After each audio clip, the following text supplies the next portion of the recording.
Okay, so let's talk about aging, getting old, age, and my thoughts on that growing up as an Asian Canadian, and my views on elder respect. In Asian culture, age is valued in a hierarchical manner. So it's very much like the older are wise and the younger are like the young and foolish, and the young should respect the old, and it comes like a cyclical cycle, right? And the young becomes the old and then expects the respect from the young, right? And so how has growing up in Canada affected my views? When I talk about growing up in Canada, having immigrant parents, a lot of the times it's real about the East and the West that battle inside us, and trying to define ourselves and picking and choosing what we feel is right to us, given our upbringing, given the influences that we had growing up, as well as the influences that our parents are trying to instill in us.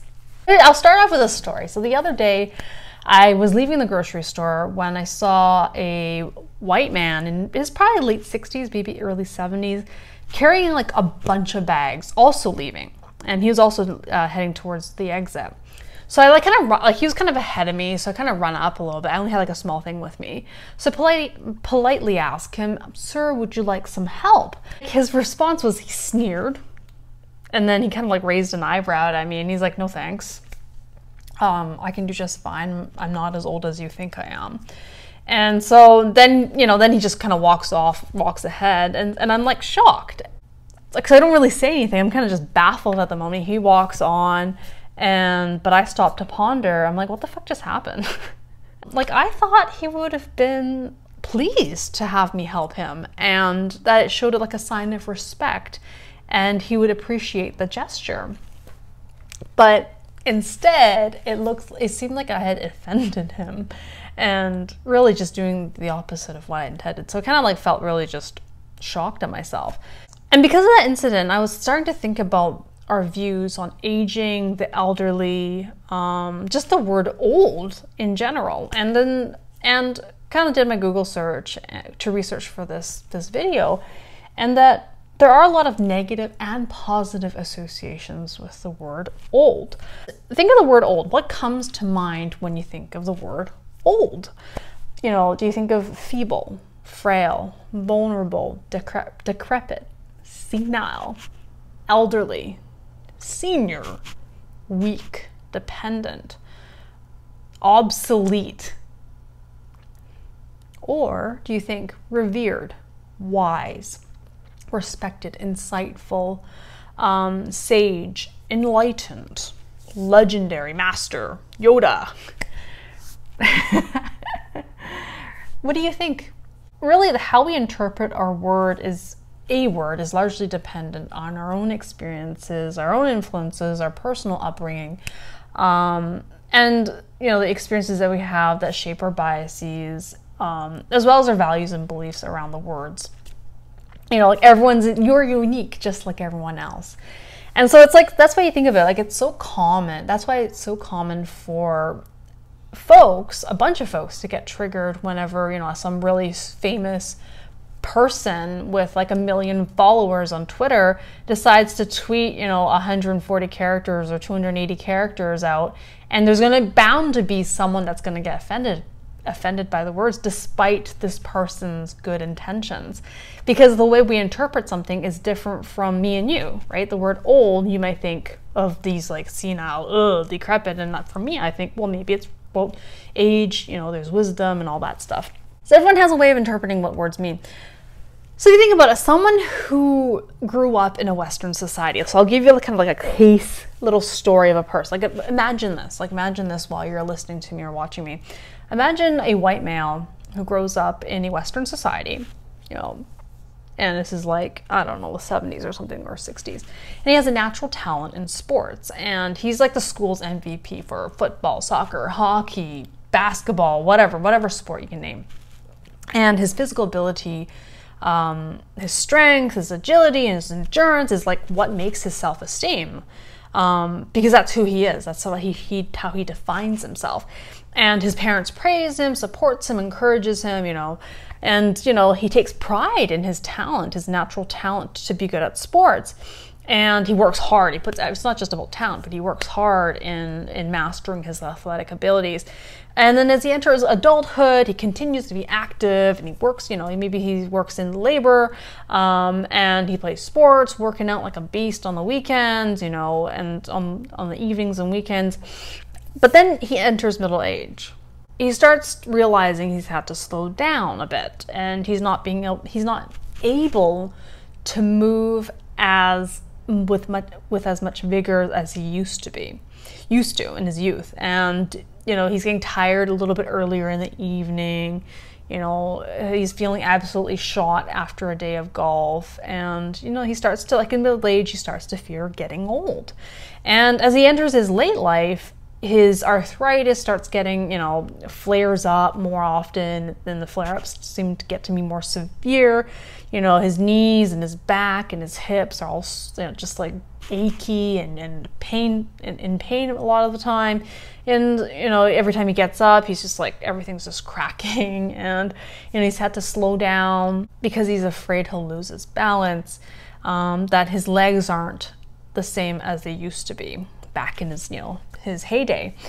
And he's insecure about his functional mobility, dwelling on how much his body has changed, and that it can't do the things that he wants it to do. And so one day he goes to a grocery store to pick up some things, and, you know, as he's leaving, he sees a younger woman come up to me asking to help him, and he's flabbergasted, he's offended, he's hurt, like his feelings are hurt. His insecurities are being brought to light, confirmed to be true. He's insecure about his age, and now this woman's coming up to him to confirm that, yeah, he's old. That he's being labeled as an old person, someone who's weak, someone who needs help, someone who's vulnerable, you know, someone who's elderly, feeble, who needs help from a younger person. Really, someone he never thought he would become. He brushes it off and just continues his day disappointed at just what just happened. And so I think that could really paint a picture for someone who maybe had that growing up, that, you know, that age is seen more of a weakness, and age is something that we want to prevent. So I'm thinking about this. I'm thinking about maybe that's his story. I don't know. Like, we don't know everyone's stories, and the strangers we meet on the bus, the store. Everyone has their own story.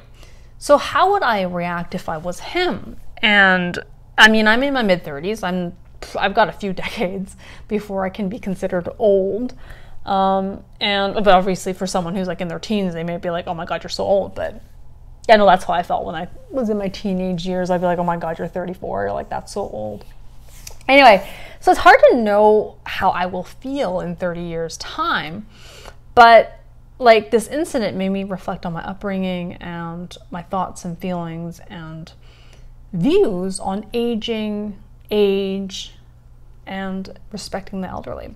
My birth order and some nicknames that I got when I was growing up. This is kind of the experience that I've had around age and around, you know, wanting to be older, or just my perspective. So as the youngest of 3 girls, so I have 2 older sisters, I've always wanted to be older, right? Like, as the youngest, you're always trying to play catch up.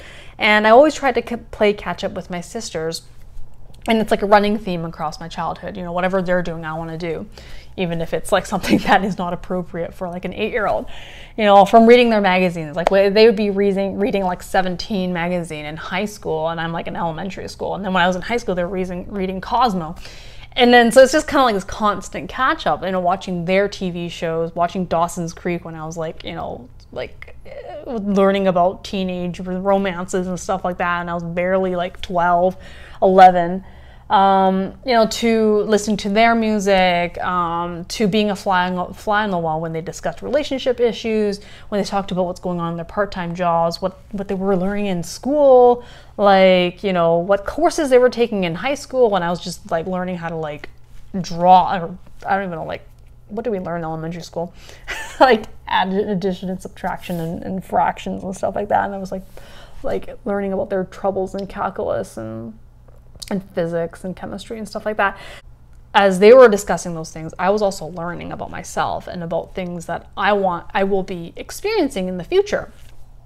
And also they talked about what they were going to do after high school and made me start thinking about things that were like years in advance of my age.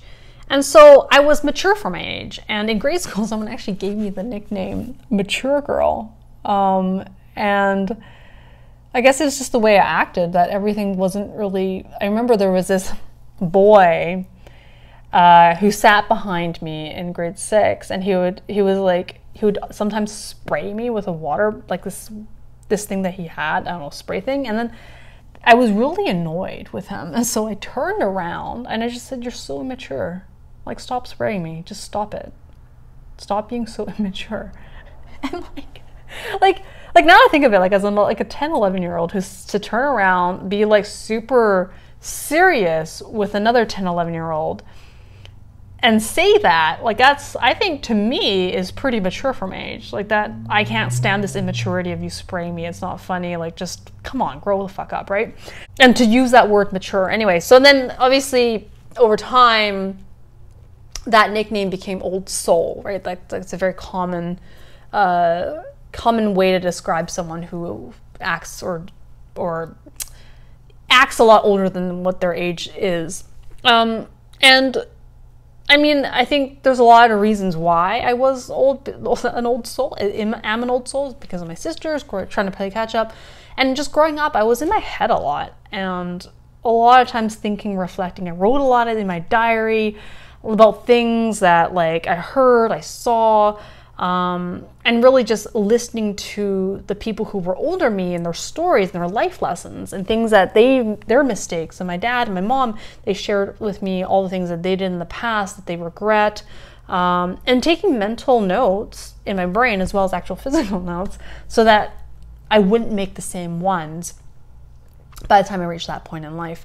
And I even thought about, like, I mean, I was a kid and I knew I wanted to be a mom. And I was already thinking about what kind of mom I want to be, what kind of things that my parents were doing that I wanted to keep, things that they were doing that I knew I had this strong feeling about. I may not have known that they were wrong, but just something that, like, that doesn't sit right with me. And I always wanted to grow up quickly because I felt that number, whatever it was, 10, 11, 13, never really reflected how I felt. I'm going to end it there because this is a multi-part series, but so I talked about my birth order and my personality and how it's affected my views on age. The next part is really talking about, like, the environmental, social, and cultural factors that shaped my views.